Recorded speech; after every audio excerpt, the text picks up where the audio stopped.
नमस्कार किसान साथियों, स्वागत करता हूं आपके अपने YouTube चैनल अपना किसान सेवा में।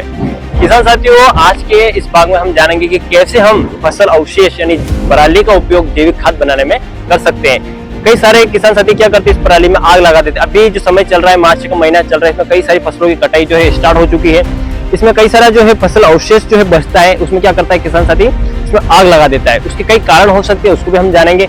पर इस वर्ष है, सरकार ने भी कई सारे इस पे नियम साधे हैं कि हमें जो है फसल अवशेष में आग नहीं लगानी है। इसके पीछे कारण ये है कि जो फसल अवशेष जलाने के पीछे जो है मृदा का स्वास्थ्य में कहीं ना कहीं गलत इफेक्ट पड़ता है, पर्यावरण पर गलत इफेक्ट पड़ता है, साथ ही आने वाले भविष्य में खेती में भी बुरा प्रभाव देखने को मिलेगा। इसलिए सरकार ने इस पर कई सारे नियम साधे हैं कि किसानों को पराली का जो है इसमें आग नहीं लगानी चाहिए। तो इसमें ऐसा क्या किया जाए कि जो पराली का है वो अन्य तरीके से उपयोग कर सकते हैं, वो इस वीडियो के माध्यम से हम जानेंगे। किसान साथियों, इस भाग को हम 3 भाग में बांटेंगे। इसमें पहले भाग में हम सबसे पहले बात करेंगे कि क्यों किसान साथी इस फसल अवशेष में यानी पराली में आग लगा देता है। इसके पीछे कुछ कारण होंगे किसान साथियों, वो हम किसान के माध्यम से ही जानेंगे कि क्या ऐसे कारण रहते हैं कि वो फसल में है जो है फसल अवशेष में जो है आग लगा देता है। इसके पीछे का कारण हम जानेंगे पहले भाग में।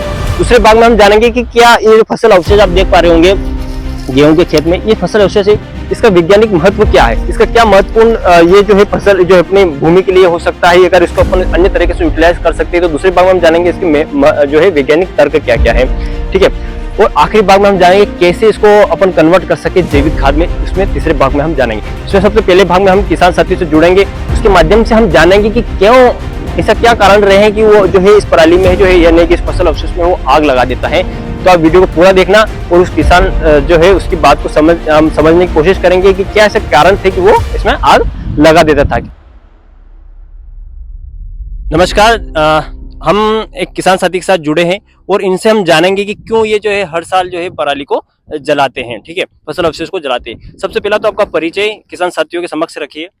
गोपीलाल, पिता मन्नालाल, गांव चिरमलिया। अच्छा, आप भी गेहूं की वगैरह की खेती करते होंगे हर साल? हाँ जी, बिल्कुल करते हैं। अच्छा, तो मेरा एक सवाल था कि जो किसान साथी रहते हैं, जैसे कि आपने भी देखा होगा कि जो अभी जैसे फसल की कटाई हो चुकी है, गेहूं की फसल कटाई हो चुकी है, अन्य फसल की कटाई हो चुकी है, तो जैसे कटाई होती है वो इसमें आग क्यों लगा देते हैं? इसके पीछे से क्या कारण रहता है कि आप कुछ समस्या ऐसी है कि आप जैसे पहले से करते आ रहे हैं उस वजह से इसको जलाते आ रहे हैं, या कुछ ऐसी कुछ आपको समस्या देखने को मिलती है उस वजह से आप इसको जो है जलाते हैं हर साल? इसके पीछे क्या कारण, थोड़ा इसको विस्तार में आप है ना समझाइएगा हमें, ताकि मैं भी इस चीज को अंडरस्टैंड कर सकूँ, समझ सकूँ। देखो, एक बात है कि जो ये पराली है ना, ये कभी हमारे जुताई में समस्या आती है, इसके कारण हम इसको जलाते हैं। अच्छा, आपका कहना मतलब ये है कि अगर आप इसको नहीं जलाते हैं तो आप इसको अच्छे से कल्टीवेट नहीं कर पाते होंगे, और जब आप कल्टीवेट नहीं कर पाते हो तो अगर अगली फसल जब भी आप बुआई करते होंगे या उसकी कोई इंटरक्रॉपिंग करते होंगे उसमें समस्या आती होगी। उसमें समस्या आती है। कारण तो आपका ये हुआ कि आप उसको अच्छे से खेत की साफ सफाई हाँ, अच्छे से नहीं हो और पाती है। हमारे पहले वाले बताते हैं कि कोई बीज दूसरा होता है वो भी जल जाता है उसके साथ साथ। अच्छा, हाँ, इसके और पीछे सफाई हो जाती है इसकी। अच्छा, सफाई हो जाती है। हाँ। इसके पीछे एक साइंटिफिक रीजन होता है, क्योंकि ये जो है जमीन में जाने के बाद कार्बन में कन्वर्ट हो जाता है, इसमें फिर डिकम्पोजिशन प्रोसेस चलती है, उस कारण को बता रहे हैं कि ये प्रोसेस क्या होती है, इसके बारे में बाद में जानेंगे। और क्या ऐसे कारण रहते हैं कि आप इस पराली को जलाते हैं? बस समस्या तो यही है। समस्या 2-3 ही है, हाँ, मतलब मेन। हाँ। और मतलब अगली फसल जब होती है उसमें कोई हाँ, ऐसी उसमें समस्या पैदा होती है, क्या इसलिए क्या समस्या देखने को मिलती है आपको? उसमें जो ये बीज, हाँ, अच्छा, बीज। दूसरा बीज, अच्छा, दूसरी फसल का बीज अच्छे से हाँ, हो जाता है। जर्मिनेट नहीं हो पाता, मतलब हाँ, अच्छे से नहीं हो उपज पाता, इसलिए जलाते हैं हम कि उसकी सफाई हो जाती है। अच्छा, हाँ, तो कभी किसी कृषि वैज्ञानिक के थ्रू ये आपको अभी 1-2 सालों में ऐसा लगा हुआ कि इसमें सरकार ने कई सारे प्रतिबंध लगा चुके हैं, तो आपको लगता है कि पराली जलाना सही है या गलत है? आपको क्या लगता है आपके हिसाब से?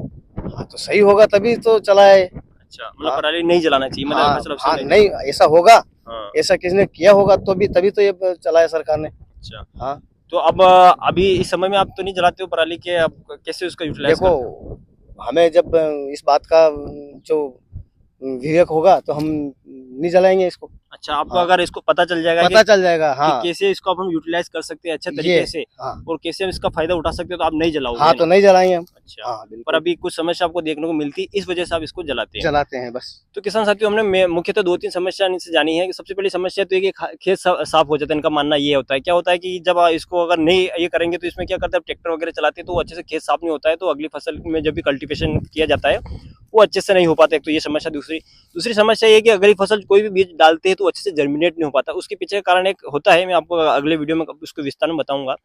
और उनका कहना है अगर इसके पीछे का अगर वैज्ञानिक तर्क क्या है, अगर इसको अच्छे से यूटिलाइज अन्य तरीके से उपयोग अगर करना ये सीख लेते हैं, इनको समझ में आ जाता है उसके पीछे का साइंटिफिक रीजन क्या है, तो वो इस फसल अवशेष को नहीं जलाएंगे, उसको सही तरीके से यूटिलाइज करेंगे कहीं ना कहीं, वो इनका मानना ये है। तो किसान साथियों, हमने इस भाग के माध्यम से जाना है कि क्या कारण रहते हैं कि किसान साथी इस फसल अवशेष को यानी पराली को जलाते हैं।